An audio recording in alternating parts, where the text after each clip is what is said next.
In the biggest bidding scandal in the history of the Games, some IOC members were accused of accepting over-the-top perks in return for their votes for the host city.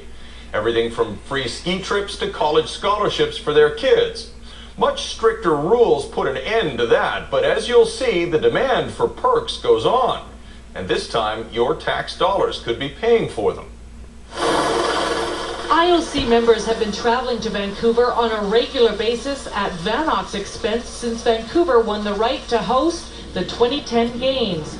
And while the Olympics are about sport, there is much more involved. Global News has obtained a copy of the host city contract for the Winter Olympics. And the lengthy demands leave no doubt that the IOC expects to be wined and dined in Vancouver at Vannock's and taxpayers' expense.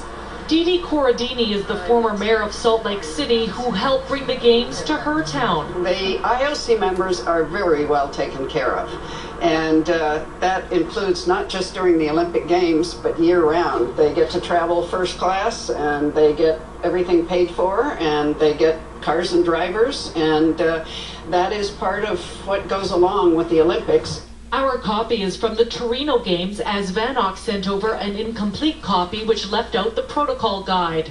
The protocol manual is a confidential document that the IOC provides to us under the guidelines that it's for our own operational planning.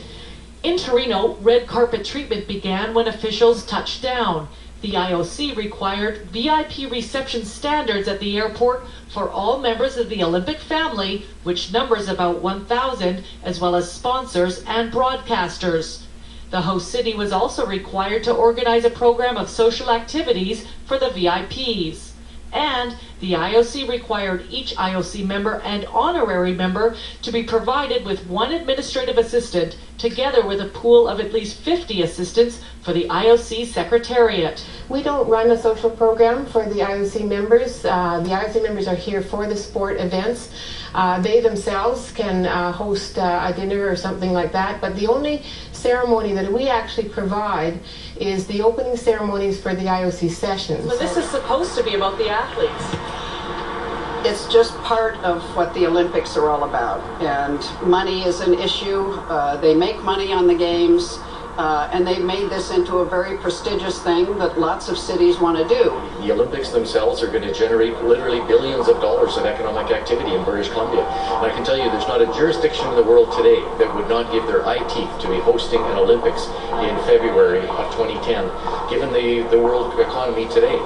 And while your car won't be allowed in the downtown core during 2010, the VIPs will have cars and drivers to shuttle them to where they have to be, which may be the Posh Vancouver Club, which is reserved by the IOC for their exclusive use. Well, it was always one of my goals to be an IOC member. That's a great life. Be a good gig, wouldn't it? Exactly.